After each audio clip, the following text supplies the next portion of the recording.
Hello and welcome back for a special edition of Tome Tips with me, Bale's Winky Face. Today we are going to be reviewing the Twisted Masquerade 6th year Dead by Daylight anniversary event tome challenges. Let's get into it. Okay, so from some of my old videos, there has been a change to the layout of the main menu here.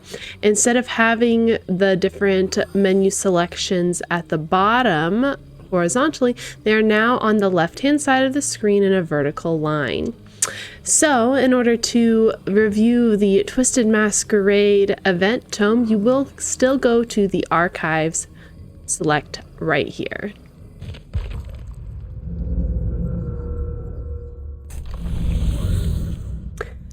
As you can see here, Event Tome, Twisted Masquerade, and it should automatically navigate you to this tome. If not, look at the top here to go ahead to the Twisted Masquerade tab.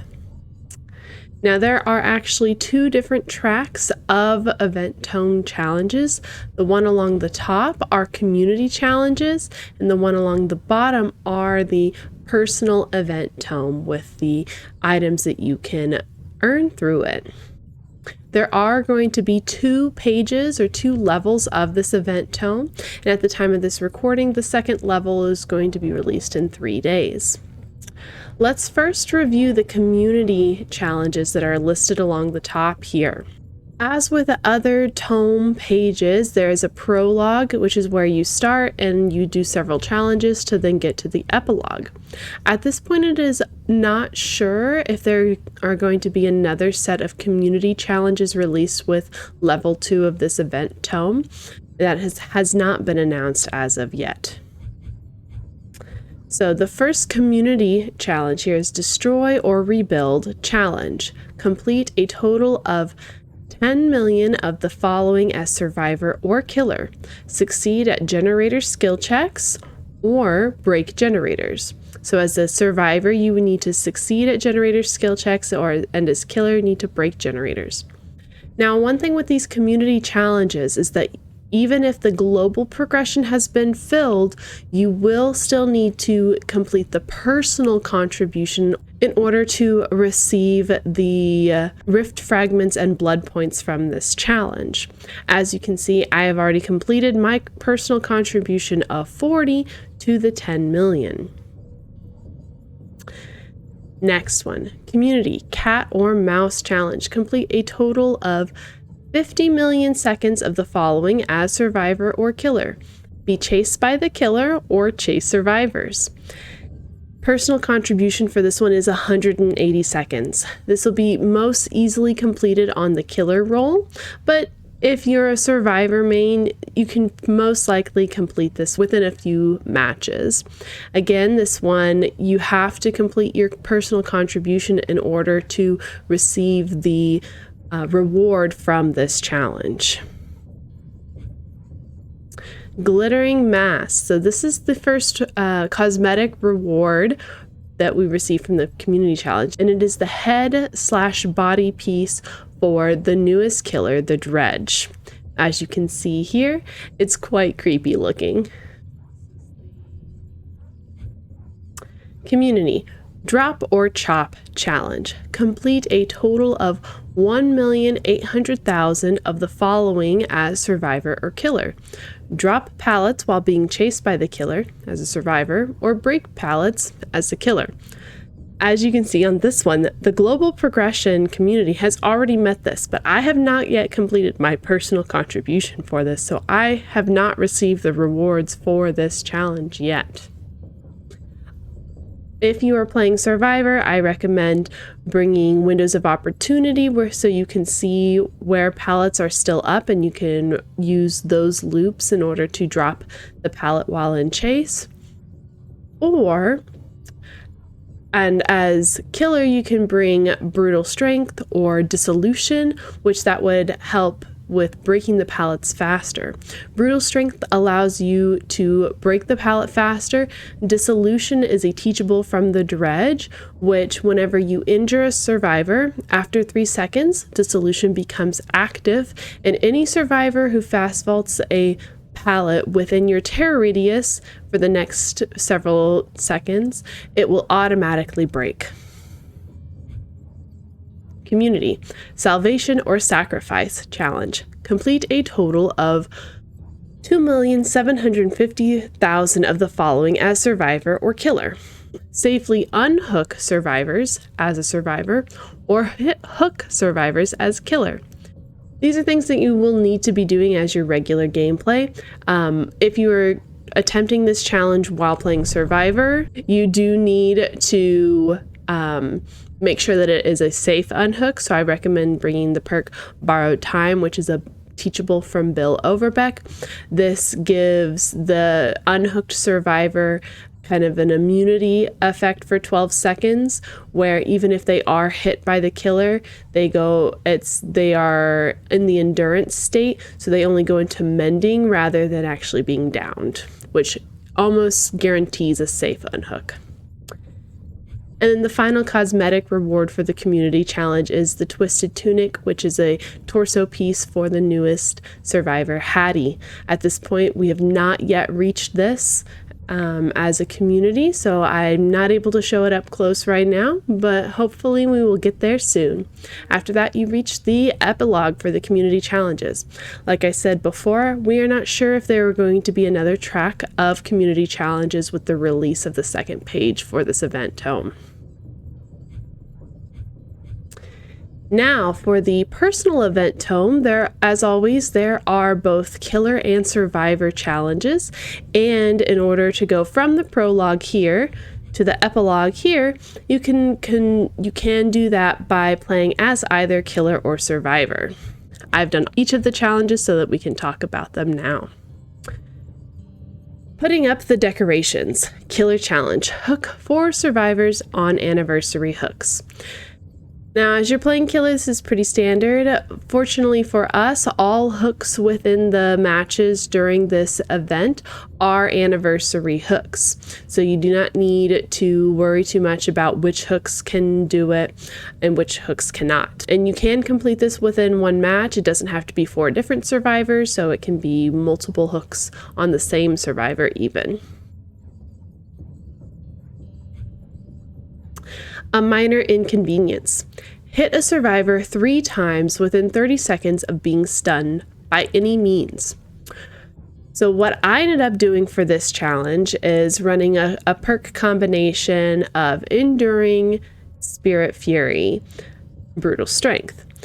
And what this does is whenever a pallet is dropped, if you are stunned by it, the stun is much shorter because of the teachable from Hillbilly Enduring. With Brutal Strength, you can break the pallet quicker, and then with Spirit Fury, which is a teachable from the Spirit, you can, after breaking 2 pallets, the next pallet that is dropped on you, which would have stunned you for a longer time, it is instantly broken, and so then you are able to continue your chase with that survivor. This is not a master challenge, so you do not need to do it within one match, but as long as you keep track with the survivors and go ahead and don't get scared about being hit by the pallet. Like, I know sometimes you want to avoid getting stunned by the pallet. In this one, you do need to be stunned to start this challenge. And it's stunned by any means, so if you let a survivor wiggle out of your grasp, or if they hit you with Decisive Strike, if you're able to hit them again within 30 seconds, that also contributes to this challenge. Bloody Good Killer Challenge. Hit a survivor with your weapon 10 times. 10 times, as you can probably get that within 1 or 2 matches, and it does need to be with your weapon, so no special abilities such as the Huntress Hatchets, the Trickster Kunai Blades, the Feral Frenzy hits from the Legion do not count. Lethal Rush attacks from the Blight do not count. However, one that's a little bit different is the gun from the Death Slinger. Since the actual hit is not from the harpoon, it's from the gun itself, from your weapon, that does count as a hit with your weapon towards this challenge. Unobstructed. Killer Master Challenge. Break 5 pallets or breakable walls while in chase. Complete this challenge in a single trial. So I actually did the same build for this challenge as with the hit as I did with a survivor within 30 seconds of being stunned. So I used Enduring, Spirit Fury, and Brutal Strength. This allowed me to kick pallets faster, recover from stuns faster, and instantly break pallets even in the middle of chase. This also counts for breakable walls. Now, if you're having trouble knowing where breakable walls are, you can also use the perk Zanshin Tactics, which is a teachable from the Oni. And this lights up vaults, pallets, and breakable walls in a yellow aura that is seen from the killer's perspective. Light of the Party Survivor Challenge. Finish repairing 3 anniversary generators. Now you need to finish repairing the anniversary generators. That means you need to be physically on and actively repairing the generator when it is completed. It does not necessarily mean that you need to be repairing that generator for the entire time. You just need to be repairing it when it is completed. You should be able to get this within 1 or 2 matches as long as you're completing the survivor objective. Eluding the Overlap Survivor Master Challenge.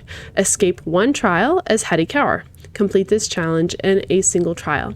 Now, Hattie is the newest survivor. If you do not have this DLC, you will not be able to complete this challenge. However, Hattie is an original character, so you are able to purchase her with iridescent shards, which are earned through gameplay, and you wouldn't need to spend any of your own money to purchase her. If you have not gotten the Hattie Adept achievement yet, this would be a good time to kind of overlap those 2 challenges in one.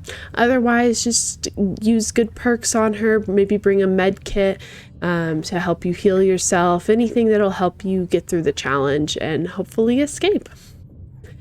If you complete this challenge or the other one down here, you're then able to unlock this cosmetic reward, Revealer's Shroud. This is a leg or bottom cosmetic for Hattie Cower. It's quite pretty, and I'm very excited to see how it looks with her tunic once the community challenge has been met. Where you least expect Killer Master Challenge. Hit a survivor within 15 seconds of exiting a locker 5 times as the Dredge. Complete this challenge in a single trial. Now, the Dredge is our newest killer that has been brought to Dead by Daylight, and part of his power is being able to teleport to lockers around the map. And as you can see, you have to charge up the remnant and then you're able to teleport to a locker. From there, you break out of the locker instantly if it is not locked. And if a survivor is nearby, you'll be able to chase them and hopefully get a hit within 15 seconds. Now, when I attempted this challenge, I used a lot of information perks to let me know where survivors were, such as Discordance, to let me know when 2 survivors were on a gen, or the perk Tinkerer, which is let me know when a gen reached 70%. This let me know exactly where survivors were, so I would be able to teleport to them.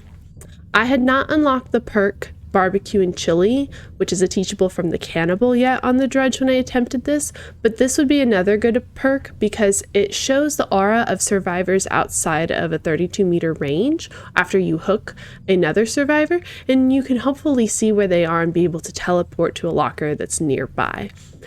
But yes, I believe that information perks are the best for completing this challenge, just to know exactly where survivors are so that you're able to know which locker you need to teleport to. Otherwise, you can be teleporting around the map without really knowing where to go. If you complete this challenge or the one down here, you then unlock the cosmetic reward for the Dredge. This is his weapon hand called Golden Limb, Twisted Masquerade Collection Event Weapon. Be there or be square. Now this is a flex challenge, so it can either be completed by playing as survivor or as killer. And it's simply collect one invitation. During this event, many event podiums spawn on the map, and as long as you're bringing a flan offering, these podiums will light up with a purple aura whenever you are near them. And they also make a little bit of a sound. After collecting it as survivor, you will see sparkly bits around your character, and as on the killer side, there will be some sparkliness around your field of view. You do not need to escape as survivor because it is just collect one invitation. You do need to play out the whole match, not disconnect from the match in order to actually complete this challenge though. Skilled operator. Survivor challenge. Succeed at 15 skill checks. This is pretty straightforward, and it's skill checks of any kind. So skill checks while working on a generator, while healing yourself or others. Even if you have the skill checks, the wiggle skill checks while you're being carried to a hook by the killer, and the skill checks that proc during a second phase on the hook also count towards this. You should be able to get this within 1 or 2 matches, and you do not need to get a great skill check in order to count towards this one. You just need to not fail the skill check. Life Giver Survivor Challenge. Heal a total of 3 health states of any survivor. Since this says any survivor, that includes healing yourself, but not through healing yourself through the common perk Inner Healing, which allows you to cleanse a totem and then stay in a locker to heal yourself. You would either need to bring a different self-healing perk such as self-care or a med kit in order for that to count. You can also heal other survivors, and this is done even quicker if you have a perk like Botany Knowledge, which is a teachable from Claudette, or Will Make It, which is a common perk, which anytime you unhook a survivor, you then have much faster healing speeds on other survivors for an amount of time. Nerves of Bloody Steel Survivor Master Challenge. Hide within 10 meters of the killer while injured for 20 seconds. Complete this challenge in a single trial. Now, I actually had quite a bit of difficulty with completing this challenge. You do need to be injured, and you need to be within 10 meters of the killer, so you need to be pretty close to them. Since you need to be injured, I highly recommend using the perk Iron Will, which is a teachable from Jake. This hides your grunts and moans of pain while injured, and you're able to hide closer to the killer. You can also use the perk Stakeout, which is a teachable from Detective Tap. This gains tokens whenever you are hiding within a killer's terror radius, but most killers, their terror radius is much larger than 10 meters, so this one can kind of artificially make you feel like you're gaining progress on this challenge when you're not. And it's not something... judging 10 meters within the game can be a little bit difficult. So another thing you can do is try to wear dark colored cosmetics to blend into the environment a bit more.